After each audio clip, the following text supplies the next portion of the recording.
आपका प्रश्न था कि अघोरी क्यों बनते हैं। अघोरी बनने से पहले हमें जानना होगा कि अघोर विद्या है क्या।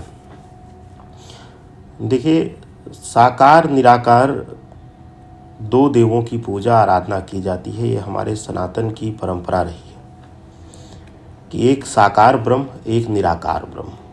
साकार ब्रह्म में आ जाते हैं जैसे कि श्री राम हैं, कृष्ण हैं इत्यादि देवों का जो एक मनुष्य रूप में, साकार रूप में इस धरा पर आए हैं और उनकी पूजा वंदना की जाती है।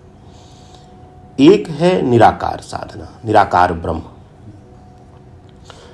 जिसमें कि विशेष रूप से अगर अब हम अघोरियों के बारे में बात किया जाए, अघोर विद्या है क्या। अघोर विद्या विशेष करके अघोरी वही बनता है जो सब कुछ अपना सर्वत्र शिव को समर्पित कर दे। और सनातन अगर देखें, सनातन धर्म को देखें और धर्म के बारे में अगर चर्चा किया जाए अरुण जी, तो इस धरा पर मूल रूप से दो ही धर्म आए, सनातन धर्म और शैव धर्म। शैव धर्मी वो हुए जो शिव उपासक थे और विशेष रूप से शैव धर्मियों में ही अघोरी बनते हैं। अभिप्राय अघोर का शब्द है, अघोर को अगर संधि विच्छेद किया जाए तो अपने आप इसका महत्व और इसकी पूर्णता समझ जाएंगे। अघोरियों के लिए कुछ भी दूषित नहीं है, कुछ भी अछूत नहीं है, कुछ भी गंदा नहीं है, कुछ भी मैला नहीं। जब हम निराकार ब्रह्म में यानी कि शिव जो हैं, अगर शिवलिंग की प्रतिमा देखी जाए तो वह निराकार है। और शिवलिंग और शिव उपासना एक ऐसा स्थान है, कहते हैं कि इस धरा पर जो संपूर्ण रक्षा और रक्षण, भक्षण और सृजन तीनों की जो जिम्मेदारी है वह भगवान शिव, भगवान भोलेनाथ को दिया गया है। और इसके साथ इसकी पूर्णता इस तरीके से कर लीजिए कि वेदों में भी कहा गया है, वेदों के बाद जब अंग उसके बने, पुराण बने, तो पुराणों में भी ये कहा गया है कि शिव और शक्ति दो ही एक ऐसी धरा पर चीज है जो सृजन का कारक बनती हैं, या कहिए कि जो हमारे जीवन में मंत्र हैं, जो हमारे जीवन में तंत्र हैं, वह शिव के बिना अधूरे हैं।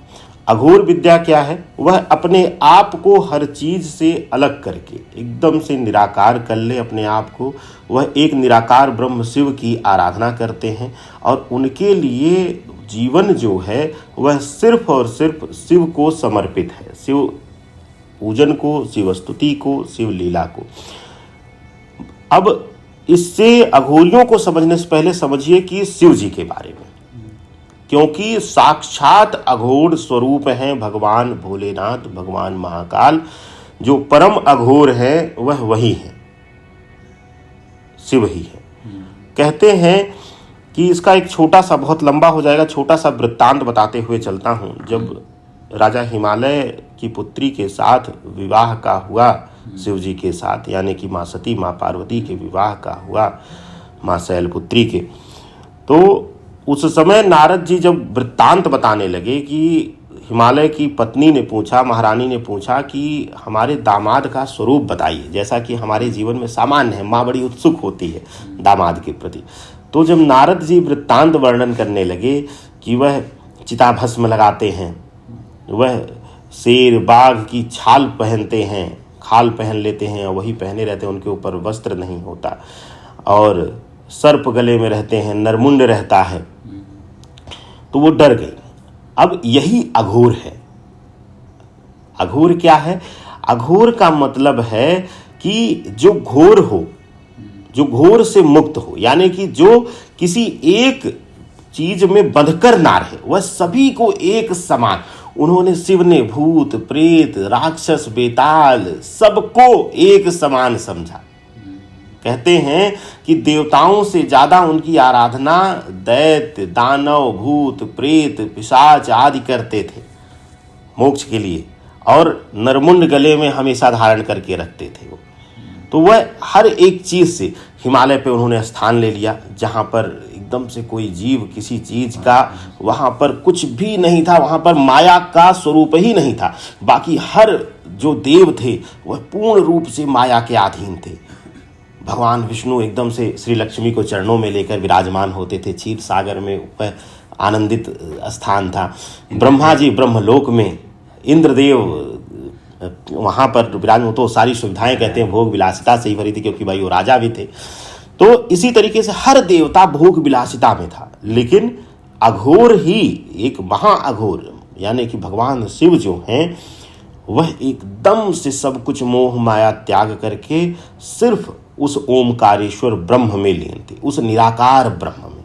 अब उस निराकार ब्रह्म का कोई अस्तित्व ही नहीं है अरुण जी। तो अब अघोर वही है जो इस जीवन के, इस धरा के समस्त घोर पाप माया मोक्ष को त्याग करके वह चला जाए। अब क्या कैसे है, कहते हैं, हम तो बहुत ज़्यादा नहीं मिले हैं, एक दो बार मुलाकात हुई है वास्तविक अघोरियों से अरुण जी। कहते हैं कि उनको भोजन में भी पका अधपका कुछ भी मतलब नहीं है, जो मिल जाए वही खाए। और अब जैसे कि हम सनातनी हैं, इसका एक और उदाहरण दे दें हम, कि लोग मांसाहार भक्षण करते हैं लेकिन वह सीमित है, विशेष वर्ग के मांस को खाते हैं। लेकिन कहते हैं कि अघोरी जो है वह जब मनुष्य की चिता जलती है, वो किसी जीव का ऐसे इस तरीके से हत्या करके मांस भक्षण नहीं करते। वह जब मृत्यु के बाद जब चिता को मुखाग्नि दी जाती है तो उसके अंश मात्र में जो मांस बचा रहता है उसका वो भक्षण करते हैं, उसी चिता अग्नि से निकाल करके। और यहाँ तक कि कहते हैं कि वह हर तरीके से भूख और अपनी इच्छाओं को नियंत्रित कर सकते हैं। और अघोरी वह है जो पूर्ण रूप से, देखिए, पूजन अर्चना त्याग वंदना और अघोरी साधु संत, इन सब की परिभाषाएं अलग अलग हैं। तो अघोरी वह है जो अघोर है, जो सभी के लिए एक समान है, और वह निराकार ब्रह्म के लिए वह अपने आप को समर्पित कर दिया है। उसे किसी जीव से, किसी मनुष्य, उसे उस कुत्ते में भी वही जीव योनि दिखेगी जो एक मनुष्य के जीवन में है, उसे उस बकरे में भी वही जीव योनि दिखेगी जो एक मनुष्य में है। तो वह निराकार है, वह ईश्वर के द्वारा विदित, वह वृक्ष पेड़ पौधों में भी वही जीव योनि ढूंढता है और उसी की उपासना करता है। वह निराकार ब्रह्म की उपासना करता है, भगवान भोलेनाथ परम अघोर कृपा की आराधना करता है। और यूँ तो भ्रांतियाँ अलग अलग हैं कि मूत्र पीना और अपना ही जो गंदा खाना, ये सब बड़ी गंदगी है। यह सब आप जानते हैं कि इस धरा पर जो है वह सबसे ज़्यादा झूठ है। 99% हर साधना, हर क्षेत्र के लिए झूठ फैलाया जाता है और 1% सच्चाई होती है। सच तो ये है कि एक अघोरी जो है, वास्तविक जो अघोरी है, वह अपनी भूख प्यास पर नियंत्रण कर करके, क्योंकि वह शिव के अधीन है और शिव वह निराकार ओमकारेश्वर हैं जो इस धरा पर हर चीज़ पर नियंत्रण कर सकते हैं, हर माया पर नियंत्रण कर सकते हैं। तो कहते हैं कि वह बिना शौच गए, बिना भोजन किए, बिना जल लिए वर्षों वर्ष तक तपस्या कर सकता है और वह सिर्फ शिव का नाम जपता है, वह परम आदरणीय भोलेनाथ का नाम जपता है। तो निराकार ब्रह्म की उपासना और साथ ही साथ, क्योंकि देखिए निरंकार, अब यहाँ पे एक भ्रम आएगा कि निरंकार ब्रह्म की उपासना अनेकों नेक लोगों ने किया है, तो सब अघोरी नहीं है। लेकिन जो शिव रूपी, जो अघोर रूपी भगवान भोलेनाथ की, वह कहते हैं कि अघोरी जो हैं वह परम भक्त हैं भगवान भोलेनाथ के, उनसे बड़ा भक्त नहीं, क्योंकि वह अपने आप को समर्पित कर देते हैं सर्वत्र रूप से। तो जो भौतिक देहिक ताप से निकल करके अपने आप को शिव में लीन कर ले, शिव में समर्पित कर ले, वही मूल रूप से अघोरी है और वही मूल रूप से अघोर विद्या का ज्ञाता है। अघोर विद्या में क्योंकि भगवान भोलेनाथ को ही 64 योगिनियों पर नियंत्रण रखने वाला बताया गया है और साथ ही साथ 10 महाविद्या में सभी महाविद्याओं के पूरक के रूप में भगवान भोलेनाथ को माना जाता है, तो अघोरी जो हैं वह तंत्र मंत्र दोनों के महारत हासिल करते हैं और दोनों विधा में वह निपुण होते हैं। यही कारण है कि लोग कहते हैं कि अघोरियों से बच कर रहिए, अघोरियों का अपमान मत करिए और अघोरियों से कभी अहम में आकर आप उलझिए मत, क्योंकि शिव बड़े अहमी हैं। कहते हैं जितने जल्दी प्रसन्न होते हैं उतने जल्दी रुष्ट होते हैं। अघोरियों के साथ भी यही देखा जाता है कि वो प्रसन्न रहेंगे तो बहुत कुछ दे देंगे, और अगर एक शब्द भी उनको बुरा लगा, उनके परम आदरणीय उनके ईश्वर को, उनकी साधना के ऊपर आपने कुछ प्रश्न चिन्ह किया, आहत किया, तो हो सकता है कि उनका क्रोध भी आप संभाल ना पाए। तो अघोरी मूल रूप से इस घोर समाज से मुक्त होकर अघोर में लीन हो जाना, अघोर में समर्पित हो जाना, वही अघोरी है। माया मोह सब चीज़ त्याग करके, कहते हैं कि आप अगर देखे होंगे कि मुख्य रूप से अघोरी जो है यह गुरु और माया का कारक है। वस्त्र जो हम आप पहनते हैं, हमें जन्म के समय यह वस्त्र नहीं मिलता है, तो हम जाहिर सी बात है इस जो साकार समाज में है वह नग्न आए हुए हैं।